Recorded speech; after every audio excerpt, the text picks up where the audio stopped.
workshop for the September round of the Community Partnership Fund. My name is Daniel Sims. I am the Community Grants Supervisor, and joining me on the webinar are the Neighborhood Matching Fund Project Managers Juan Martinez, Yoon Petrie, Alin Ruth, Karen Sealander, and Lisa Uwamoto, as well as our contract specialist Sharon Starr and the Matching Fund administrative staff Esprit Auchenry. I first would like to take care of a few housekeeping items.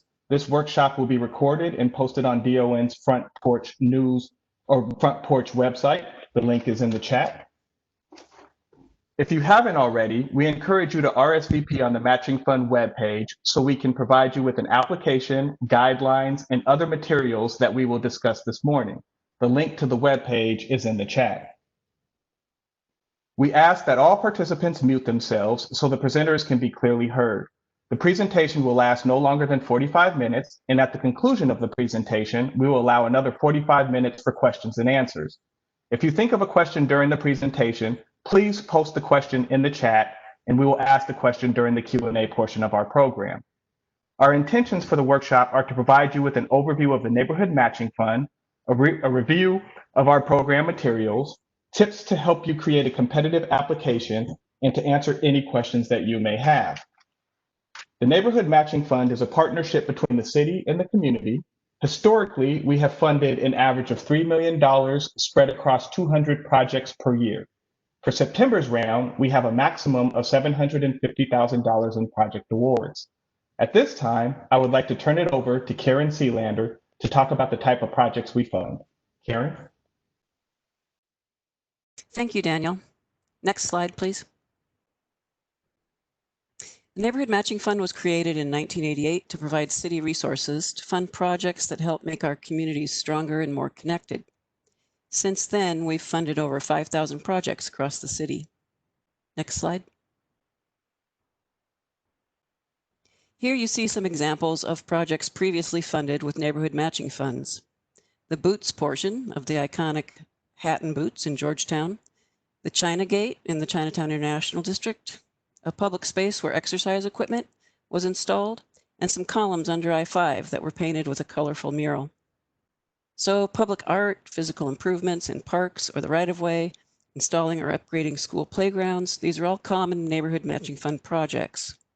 We also fund educational projects that teach emergency preparedness, culture exchange, and social justice, among other topics. Next slide. We fund a wide variety of projects, but they do need to all meet some basic eligibility criteria. Neighborhood matching fund projects must provide community benefit, be free and open to the public, involve community members, provide community match, and occur within the Seattle city limits. If it's a physical improvement project, you must also have property owner permission at the time of application. Next slide.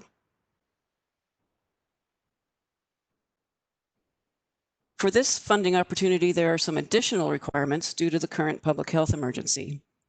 All activities necessary to complete your project must follow current public health guidelines in King County. These links will provide information about the current guidelines. We understand that the public health guidelines can change over time, so structure your project activities according to the current guidelines, and if things change, we will work with you, if your project is awarded, to make adjustments as necessary and possible during the project. Next slide.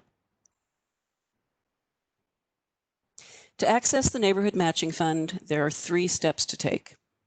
Step number 1, review the Neighborhood Matching Fund 2020 guidelines, application worksheet, fiscal sponsor information, and department criteria.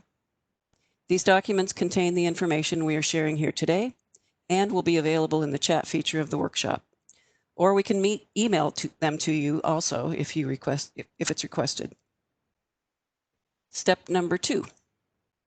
If you're not already working with a Neighborhood Matching Fund project manager, contact us to get a project manager assigned. Talk with your project manager about your project idea to see if it is eligible and to get more detailed information about requirements for your specific project. Project managers can also review your application prior to submitting it to make sure it's complete and has all the necessary information. Step number 3, register in WebGrants, our online grant platform, where applications are developed, submitted, and if awarded, the contracting and grant management are also accomplished via WebGrants. This is the link to get into WebGrants and a picture of the login registration page you will see. You click register here, fill out the information, and when the registration is approved, you will receive a username and password to access the platform. If you have any questions about navigating WebGrants, please email or call your project manager for assistance. I'm now going to turn over the presentation to my fellow project manager, Yoon Petrie. Thanks, Karen. Next slide, please. Who should apply? We encourage applications from neighborhood groups, community organizations, informal groups, and business groups who want to do a project to build stronger community connection. A unique feature of Neighborhood Matching Fund is an ad hoc group. An ad hoc group is a group of people just getting together to complete a project. All Neighborhood Matching Fund applicant groups must be open and inclusive, actively engage diverse group of people, and be significantly composed of people who live or work in Seattle. Again, 3 main points to remember are open and inclusive, engage diverse group of people, and involves mostly people who live and or work in Seattle. Remember, this is your City of Seattle tax dollar at work. Next slide, please. Neighborhood Matching Fund has 2 different grants, but they use the same application, the same guidelines, and the same Neighborhood Matching Fund core value of community building and volunteer participation. But they do differ in size, review time, and duration. The 2 different funding grants are Small Sparks and Community Partnership Fund. For 2020, Small Spark is on pause. Because the fund is not available, I will not go into too much details, but generally in a normal year, Small Sparks provides fundings up to $5,000 per project, and applications are accepted on a rolling basis through October 31st. This funding is a good entry point to our program, or if this is your first time applying for Neighborhood Matching Fund grant. This fund is perfect for small neighborhood gatherings or projects. In the past, funds were used to organize Neighbor Day celebration, National Night Out get-togethers, or neighborhood cleanup events. Next slide, please. Community Partnership Fund is an opportunity to create larger or more impactful projects. This may require extra planning and coordination. Because the projects are on a larger scale, it may require money to pay for professional services such as from architects, graphic designers, engineers, project managers, or consultants. Community Partnership Fund projects could also have higher line item costs for materials and supplies, permits, and other expenses. Also, it may require extended community involvement for a series of meetings to give input on projects. Examples of the range of Community Partnership Fund we awarded in the last 2 years are Summer Movies in the Park, Soof and Art Show, Belltown 2020, Ballard Utility Box Beautification Project, and Here and Now, the Community Perception on Homelessness. Main points to keep in mind about Community Partnership Fund are awards are between $5,001 and up to $50,000. Award decisions are within 6 weeks. Projects need to be completed within 12 months. If awarded, projects should be contracted within 5 weeks of the award date, but no later than December 31st, 2020. And last, but most important, the deadline to apply is Tuesday, September 15th at 5 p.m. Again, the deadline is 5 p.m. on September 15th. Now it's time to hear from Alen on what is in our application. Alen, take it away. Thank you, Yoon. Next slide, please. Application worksheet. This is the part of the process where you communicate to the Department of Neighborhoods the project that you want to accomplish and how you want to accomplish it. This is very important. We ask that every matching fund project build community partnerships. That's done in 3 ways. Community benefit. Who benefits from this project beyond the 7 to 10 people who are going to move the project forward? How will the community be changed, be enhanced? Who is involved beyond just those people putting the project forward? Community involvement. That means that the project has opportunities for the community to engage in all phases. I often say to people, it is not community involvement when you plan a party and you invite the community to the party. It's community involvement when the community plans the party and then invites the community. So we are looking for you to engage the community in all phases of the project. Volunteer opportunities. That's a word that you hear many, many times. We could not have accomplished the 5,000 plus projects through the Neighborhood Matching Fund without the skills and talents of volunteers. Volunteerism is a core value of the Neighborhood Matching Fund. So your application should demonstrate all the ways that volunteers can be involved, all the unique talents and skills in your community that enhance this project or your project. Next slide, please. Project readiness. You have to be ready to go. And that looks different for every project. But if you have a physical project, number 1 is property owner permission. Even if you wrote a perfect matching fund application, if the owner of the property says no, or I don't give my permission, it's an automatic no. So you want to connect with the property owner early before you apply and make sure that you have their permission to move forward with what you have in mind. Project managers can help you find the appropriate property owner and make that connection. The leadership committee. We ask each project to establish a committee of between 7 to 10 people who will be responsible for moving the project forward. These are not the people who will solely be involved in the project. They're not doing all the work. They're not the people being paid to accomplish the project, but they are just the people who provide the necessary oversight. We ask that that committee be Seattle-based, meaning those people need to live or work in Seattle. We didn't used to be so intentional about this, but once we got our online platform, we got applications, believe it or not, from the Yukon, from other states. People just saw that money was available and they had great ideas for what should happen in Seattle. And while we welcome their great ideas, we don't welcome them to implement their great ideas in Seattle. We'd like people who live and work in Seattle to be the decision maker for what happens here. Plan. How do you get from point A to point B? You'll notice there are 15 items, there are 15 lines for you to enter some very discrete steps. This is where you let us know that you know what has to happen to make your project successful. And since you're listening to this webinar and you took time to engage with us, I'm going to give you a tip. The last step, number 15, is always project closeout with the Department of Neighborhoods. You get bonus points for putting that in. Your budget.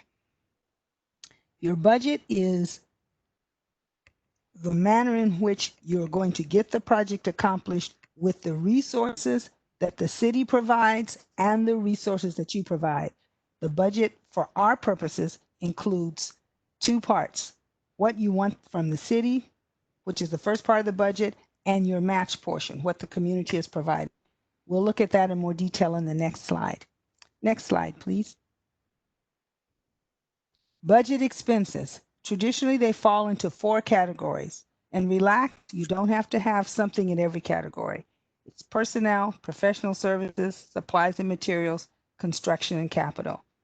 The only way you'd have anything in construction and capital is if you're actually building something, a park, a playground, or making some specific site improvements. So if you're not doing that, you can ignore that category.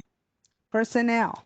Are you hiring someone to do work on the project on a long-term basis? If you're hiring a project manager, for example, then you would have something in personnel. We would also ask you to tell us what skills and abilities are necessary to accomplish that task. What is the number of hours the person is going to work, their compensation, and also we'd like to know exactly what they're going to be doing on the project. It's helpful if you break it out by month so we can have some monthly deliverables. So when it's time to pay them, we know exactly what they should have accomplished.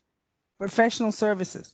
Does your project need a carpenter, a videographer, a landscape architect? Those are the expenses that would go into professional services. We'd also ask you to tell us similar information about that particular service, the skill level, the pay, all of that. Supplies and materials. Are you buying coffee? Are you buying tools? Are you buying video equipment? What are you buying? That's what would be in supplies and materials. And if it's necessary for you to attach something to your application that makes this budget more meaningful, there'll be a place to do that as well. May I have the next slide, please? The match. I can tell you now, you will not be a successful applicant in the neighborhood matching fund process if you do not have match. We rely on the community to bring something to the table to make the projects happen. As you'll notice, the number one thing is volunteer time. I never noticed before that that actually is number one. So that lets you know that volunteer opportunities and volunteerism is again a core value of the neighborhood matching fund. One of the things that you can start with is the time of your leadership team. Volunteer time starts from the date of application. While you can't spend matching fund money before you're contracted, you can start counting your volunteer time. So anything that happens from September 15th onward can be considered match. So you can use the time of your leadership team from September 15th through the end of your project. That is the first piece of volunteer time that you would put in. We are expecting more than your leadership team to volunteer for this project because that is how you prove community involvement. But that is the focus of that category. Donated professional services. Again, is there a professional who is going to donate a specific task to this project? Professional services are valued at up to $100 an hour. And the key word is up to. Not every professional service is $100 an hour, and some are more, but we do have a ceiling for that. We would ask you to, the professional send you an email or a letter, something that indicates what they're going to provide, the number of hours they're going to provide, and the value of that service. Cash. If your project requires more cash than you can get from the neighborhood matching fund, you need to have that cash ready to go at the time of application. So you would include a bank statement. Please cross out your account numbers but do indicate that that money is available and ready for the project. Donated supplies and materials. If you're getting something donated, is Costco giving you materials? Is Lowe's or Home Depot providing you with tools? Whatever that is, you need a letter or an email from that person or entity indicating that that donation is ready and available to the project. We would also ask that you look at this match page, realize that your minimum match requirement is 1/2 of your request from the city. If you ask us for $50,000, you must demonstrate and document a minimum match of $25,000. And documentation means that if someone is donating a professional service, there's an attachment that says that. Let's go to the next page.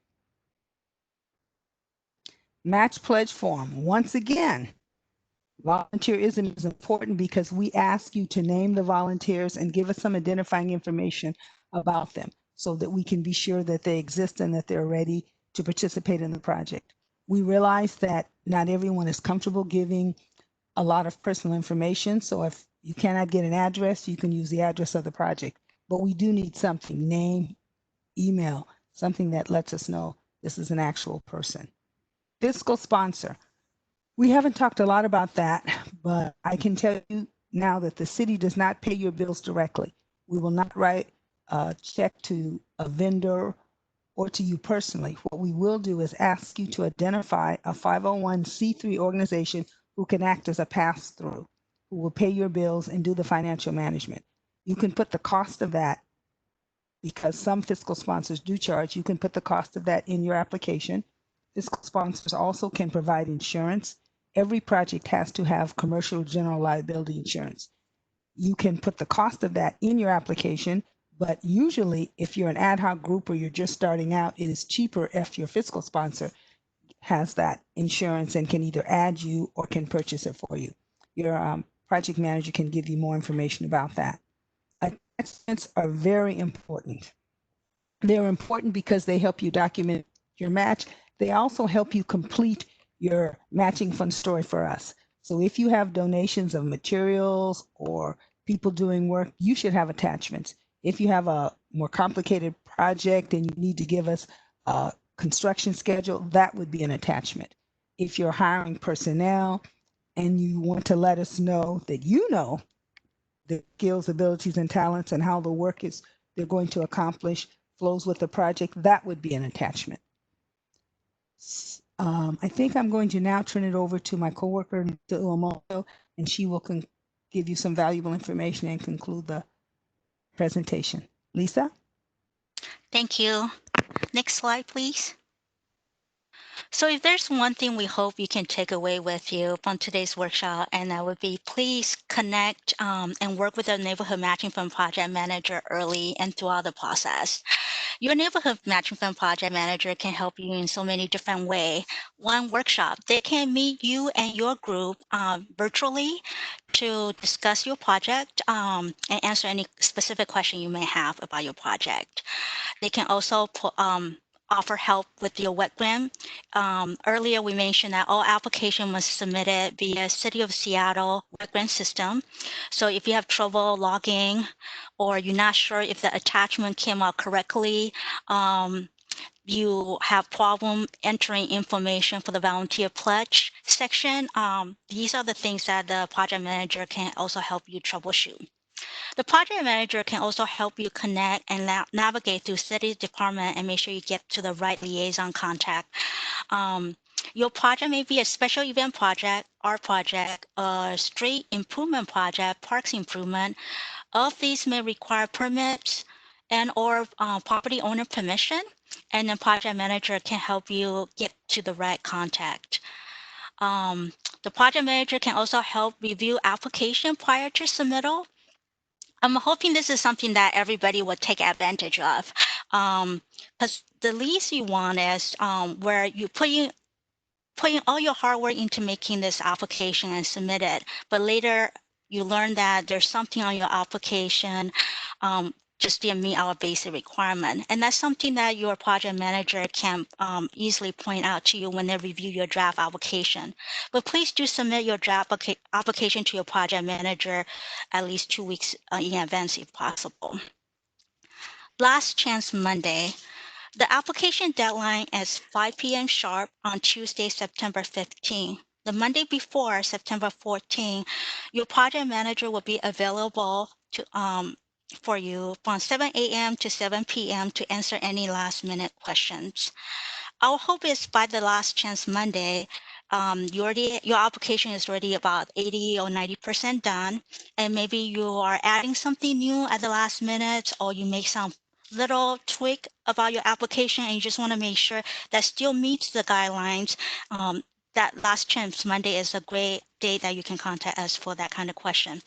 If you do contact us on Last Chance Monday, just about the concept of your project and you haven't really started anything for your application, it's not realistic to expect that we'll be able to help you and finish your application on that day. But we'll still be able to provide some basic information to you, and we'll strongly recommend that you apply for the next round. Next slide, please.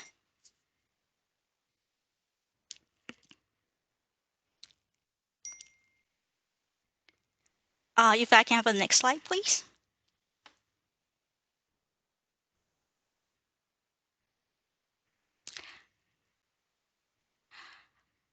Thank you. Here's the contact information of our Neighborhood Matching Fund team. Currently, we have 5 project managers.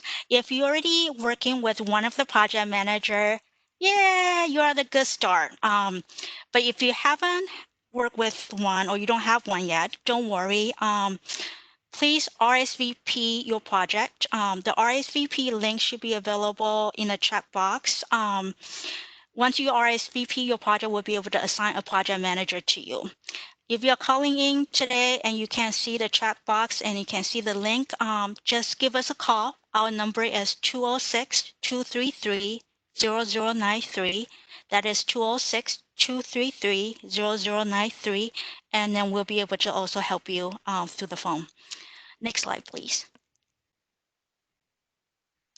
And here's a photo of our team. Now I'm gonna turn it over to Daniel, our program supervisor, for the question and answer portion of the presentation. Thank you. All right, so now we want to shift gears to the question and answer portion of our presentation. We have a few questions in the chat, and we're going to ask those questions first. And then after we ask the questions in the chat box, we're going to open it up for everybody to ask any live questions that they have. So the first question, and can we move it back to the project manager screen? This one right here, thank you. And so the first question I have is going to be for Karen. So Karen, we have a question from Jay Taylor, and the question is an online speaker series an eligible CPF project? Yes, we have funded online speaker series projects before. In fact, some of our existing projects, when the public health emergency happened, had been in-person speaker series, and they transitioned to an online platform. So yes, that could be an eligible project. It depends on other things as well, but that type of a project in general would be an eligible project. Thank you. And then we also have another question from Sebastian, and the question is a work plan template provided or available? And that, can you follow up on that? Do you have an answer for that? So we have the work plan in the application. We don't provide a template, but a project manager they are definitely available to help you step by step, hopefully to think through what should be or what needs to be done to complete the project. I think this is something that you can work with a project manager on. Thank you. Mm-hmm. And Alen, this question, it was partially answered in the chat, but maybe, and you actually noted it in your portion, but if you could follow up on it a little bit. And the question is, what is the cash value of volunteer hours? Thank you, Daniel. Since that was part of my presentation, I think I actually missed saying that, but the cash value is $30 an hour. So every volunteer hour you can count as $30 an hour. So that's a big boost in getting your meeting your minimum match. But that's the amount. And we usually try to make it on by 10 so that it's easy to commute. I think one time it was $12.50 or something, and it was so hard for people to commute. But yeah, it's $30 an hour. All right.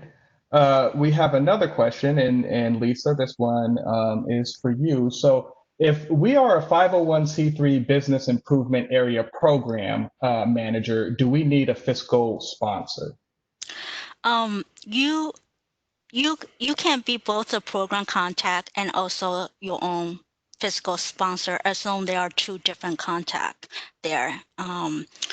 So yes, so you don't need a separate 501c3 to be the fiscal sponsor. So you yourself can be the fiscal sponsor, but then it needs to be different people from your agency to serve that role. I hope that kind of answered the questions. Does anybody else want to add on to my answers? Project managers? This is Alen. I think what Lisa is trying to point out is that we need 2 signatures on the contract. one person to sign representing the applicant group, and another person to sign representing the fiscal portion. The reason is that when you submit a claim, the applicant group would submit the claim and the fiscal sponsor would review it and okay it before it's submitted to the Department of Neighborhoods. So we don't want one person to prepare the claim and also approve it. So yes, if you're a 501c3, you can be your own fiscal sponsor. We just need two separate individuals to sign the contract to accomplish those two specific roles. I hope that information is helpful. Thank you, Ellen. Mm-hmm. Okay, so Karen, we have another one here, and it's can board donations count as a match? And then can individual or board donations be committed or pledged but not actualized until the project is funded by NMF?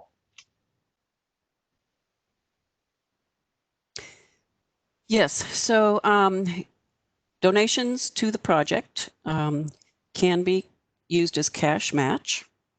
And the second part, I'm not, could you repeat that second part, Daniel? Certainly. The second part is, can the board donations be committed and pledged but not actualized until the project is funded by NMF? So I guess they're committed. Got it. Yeah. So donations to the project would be considered cash match. And so you have those funds as cash match. You can put that in your application. You need to document that you have it or that you have a pledge. So something from the person donating saying that they are pledging a specific dollar amount to a specific project. So you would put it in your application as cash match, and you would attach the pledge or something that showed that you already had it in hand in an organization account or with a fiscal sponsor. And how the match is reported is as you spend it on the project, you would report that in a claim for reimbursement and attach the documentation of the expense. And you can work with your project manager, as you move forward. You don't have to remember everything we say here today. That's why it's good to contact a project manager and develop a report with them about your project to answer all these kinds of questions as you move ahead. There's many weeks that go by between the time that you submit an application and the award decisions happen. So you have that relationship with your project manager, and you can check in with them on all of these details moving forward. We also, if your project is awarded, we also have an orientation, and we get much more detailed about how to do reporting and claims for reimbursement and how to work with your fiscal sponsor at that time.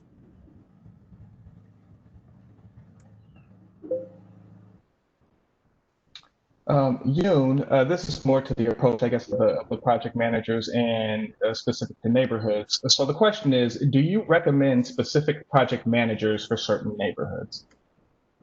So all of the project managers work citywide, so no one project manager is assigned to a certain neighborhoods. However, but if you have already been working with a project manager, it might be a good idea to continue working with that project manager through the application process. In regards to specific questions, project managers are not assigned to a certain neighborhoods. We are citywide. Thank you. Okay, so Alen, is there a limit to the amount of NMF funds that can be allocated to personnel?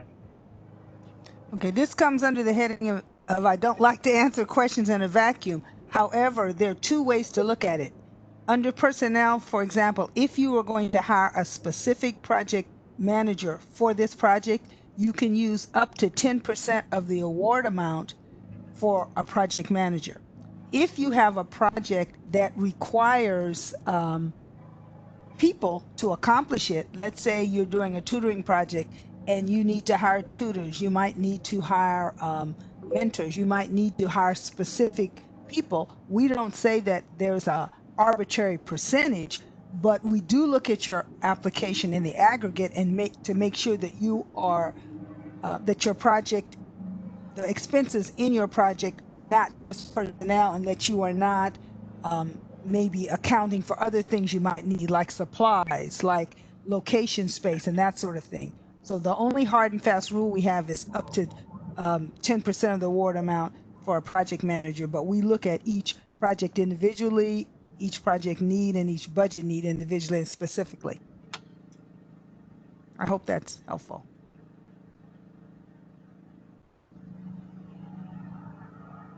And for Lisa, would a neighborhood action plan be an acceptable proposal? Can you just tell me a little bit of what they're thinking in terms of neighborhood action plan? For sure. Valerie, this question is from Valerie Tran. Valerie, if you want to unmute to expand on that question, Take this question if you'd like. I can expand, or Karen, you can go ahead. Oh, okay. Hi, Valerie. Valerie Hi. and I have worked before together. Yeah. Yeah. Great, So, thank you, Karen. oh, sure, no problem. This is an excellent question. A neighborhood action plan might be an acceptable proposal. And what you would need to do is you would need to have a conversation with the Department of Neighborhoods, Neighborhood Matching Fund liaison in the Office of Planning and Community Development. If the Office of Planning and Community Development is on board with what you'd like to do, then we could probably fund that. So what the issue is the Office of Planning and Community Development, that is the regulatory authority for neighborhood plans and with the city. And they have their work planned out a couple of years, their work planned out and their staff allocated a couple of years in advance. So if you're wanting to get the community involved in developing a neighborhood action plan in a neighborhood where they have staff and budget to proceed with activities like that, and they could participate in your process, you could participate in their process, working together, then that would probably be approved. But if OPCD says we don't have a plan to work in that neighborhood until much later, we don't have that's not in our plan, and we don't have staff allocated to participate, then you probably wouldn't be approved. So if you have the department criteria sheet, it's one of the things that we're sending out as part of the packet. It would be that on that sheet there would be a contact listed for the Office of Planning and Community Development. And if you don't have that sheet, and you can just check in with your project manager, and we'll get that information to you.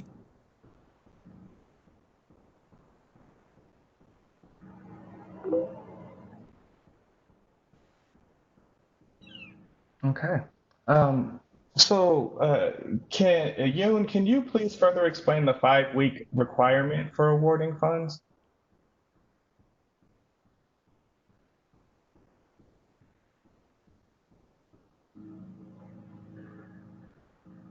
Or Hi, this is Elaine. I'm not. Sorry. Elaine? Go ahead. Yoon is there. That's okay. She can- Okay. Sorry, I was muted. If you are awarded, the department needs some time to go ahead and not make up the contract, but write the contract. And there are certain things that we need to do the contract.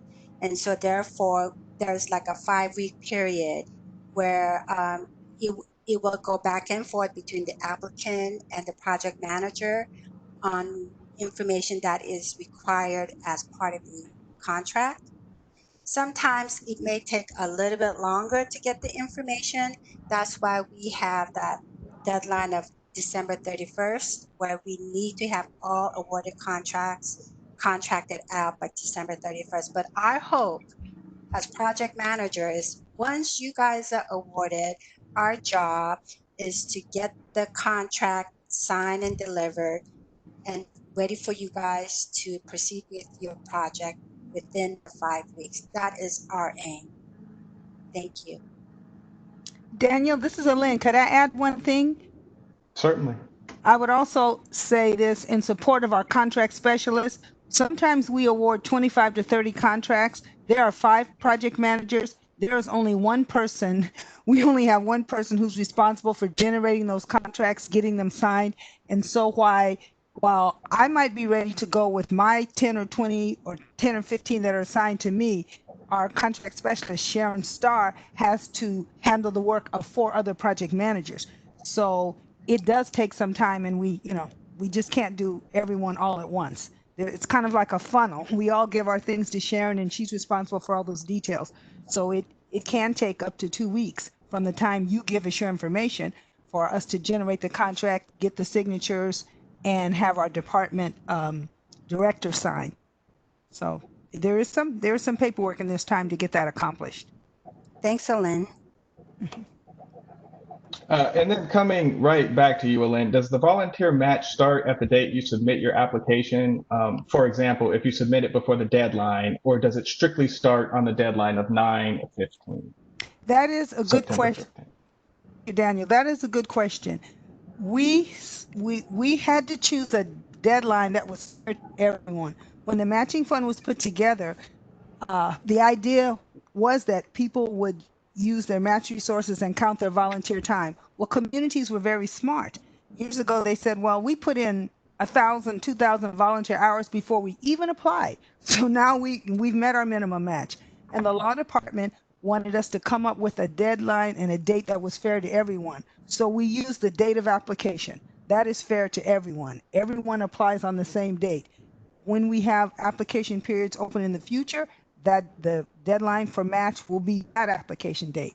So no, if you turn it in earlier, you can still only start your match on September 15th because that is the time that is fair to everyone. But it's a good question. Thank you. All right, and the final question we have, I can actually take here, which is what's the timeline to restore the Small Sparks Fund? So Small Sparks will be on pause for the remainder of 2020. The expectation is for Small Sparks to become or to open back up in 2021. The specific date or timeline hasn't been determined. The assumption is going to be January, but we'll have more detail on that we'll communicate to the community as we move forward. But for the remainder of this year, it's going to be on pause. So again, 2021 is the expected start.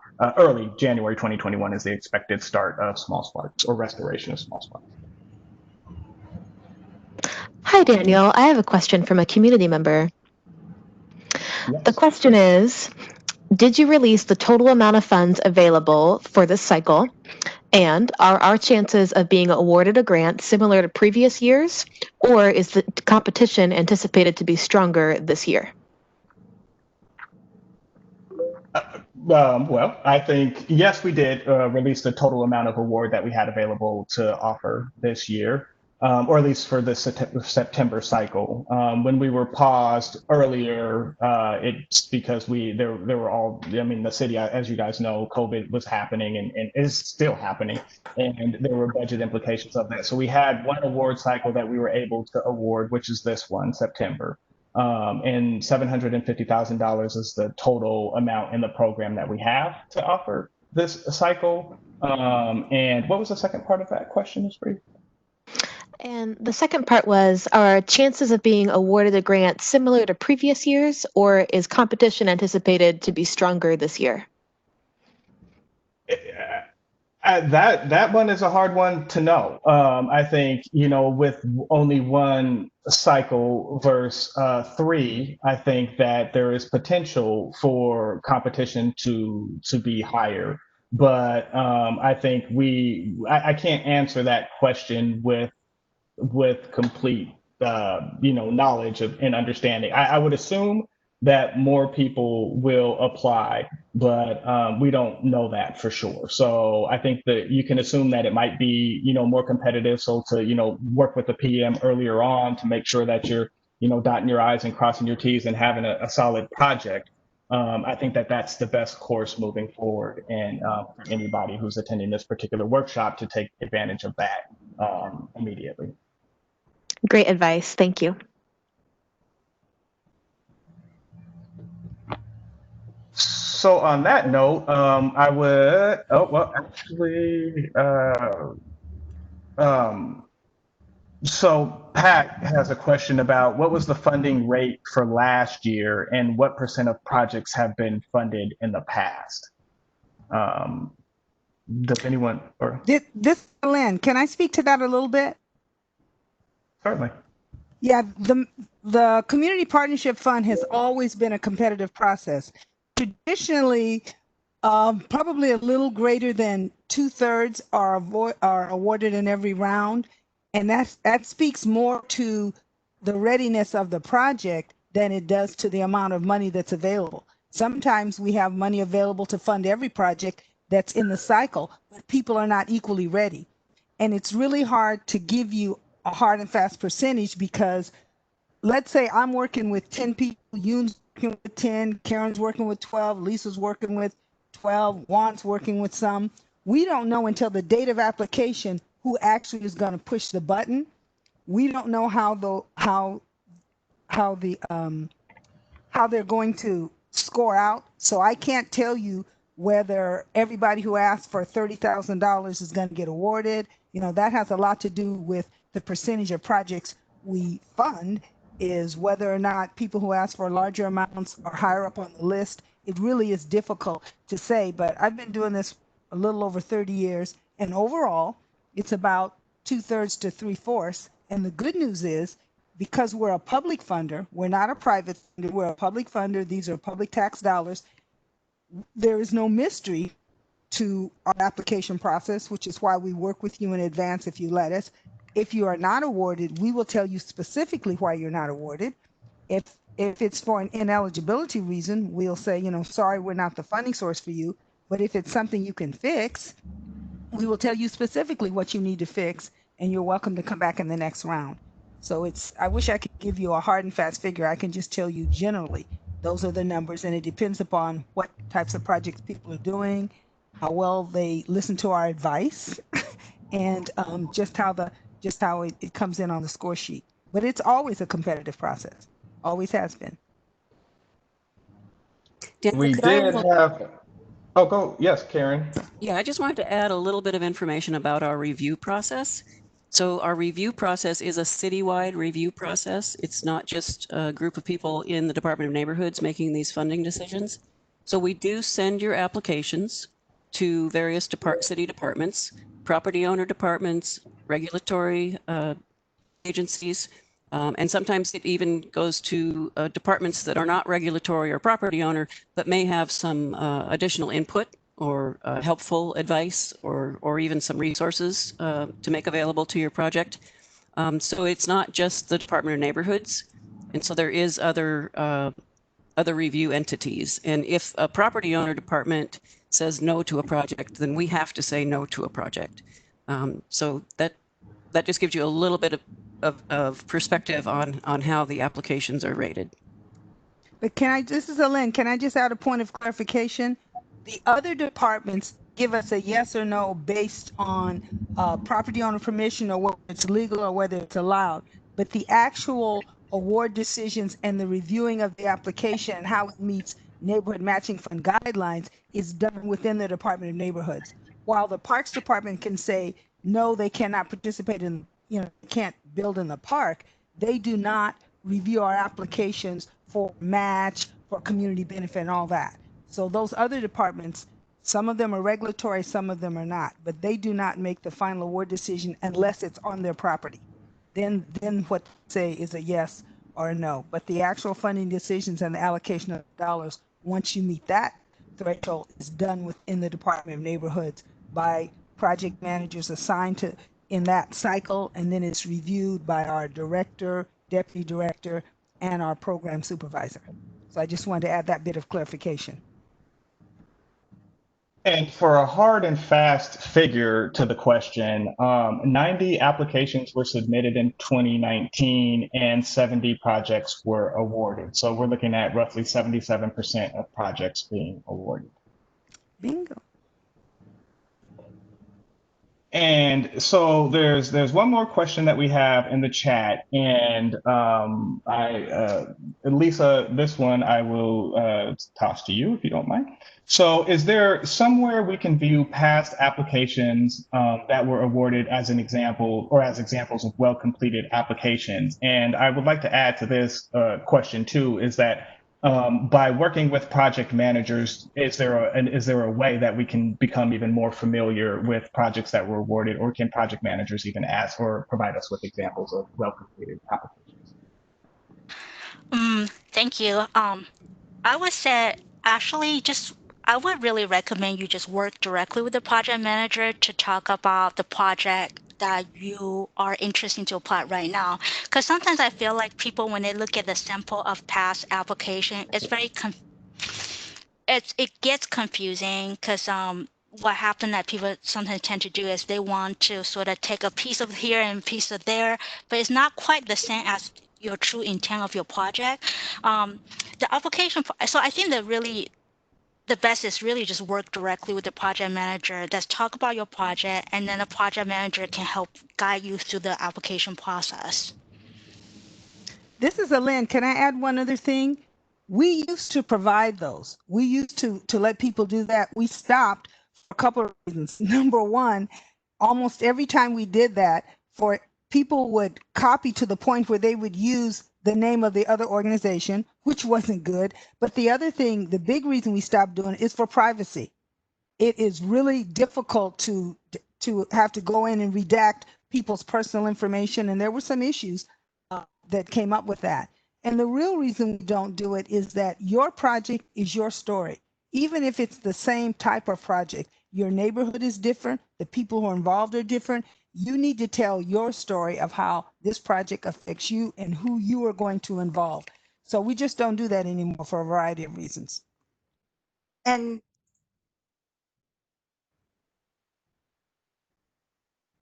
Was it someone else gonna add on to that? I could. Sounded like Yoon, but I'm not sure. That's what I thought too. But okay, so at this point in the program, if anyone has any more questions, please unmute yourself and ask the question. If you're on the phone, you can press *6 to unmute yourself.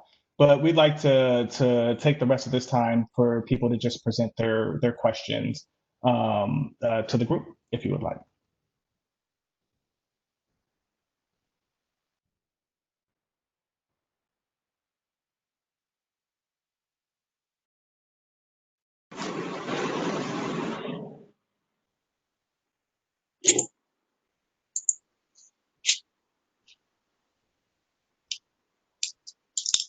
Are there any more questions?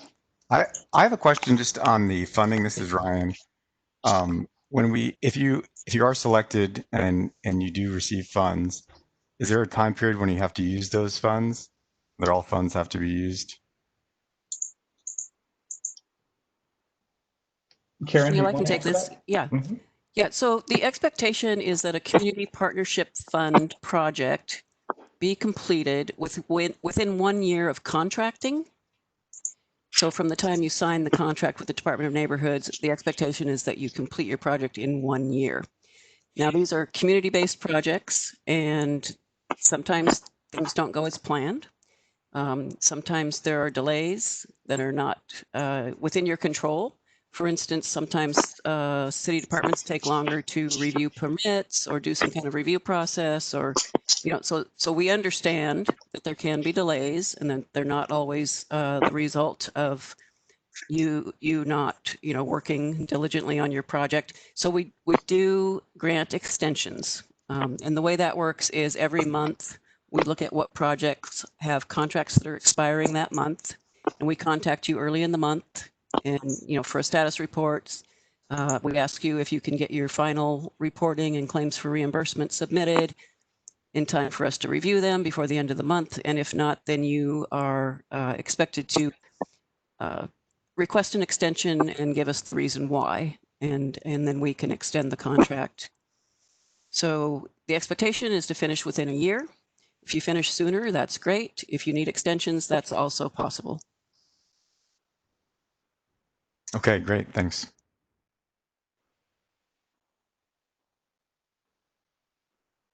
Are there any other questions?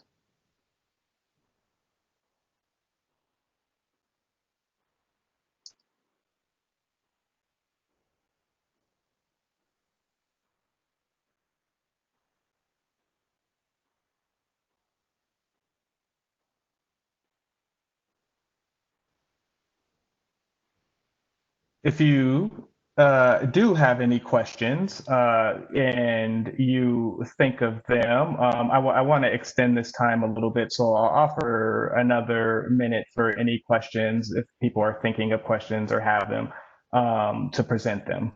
And also, another thing I would like to note is that if questions come to you after the meeting, so even 15, 20 minutes, whichever have you, we are available to be contacted. The screen or the PowerPoint slide that's on the screen shows our telephone number, which is 206-233-0093, and also has our email address, which is nmf. So it's NMF, actually, sorry, excuse me. Let me start this email address again. It is nmfund@seattle.gov. So nmfund@seattle.gov. And you can ask questions through either of those two channels as well. So we always want to be available to you guys. We want to make sure that we're addressing the questions you have, that we're working with you to develop complete and strong projects. I encourage you to reach out to the general email or phone number if you're currently not working with a manager. But if you do have a project manager who you're working with or you've worked with in the past and you feel comfortable working with in the future, you can reach out to them directly as well. So I want to take one more second here to open this up for any questions.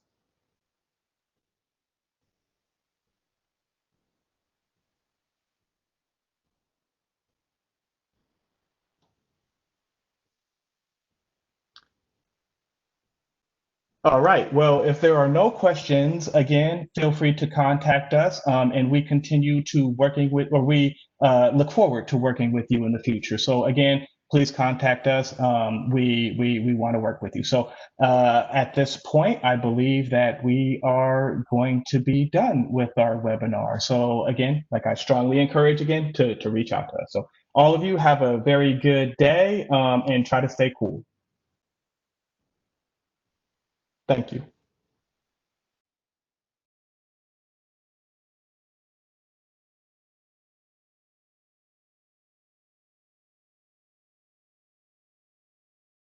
Thank you all. This workshop is now concluded.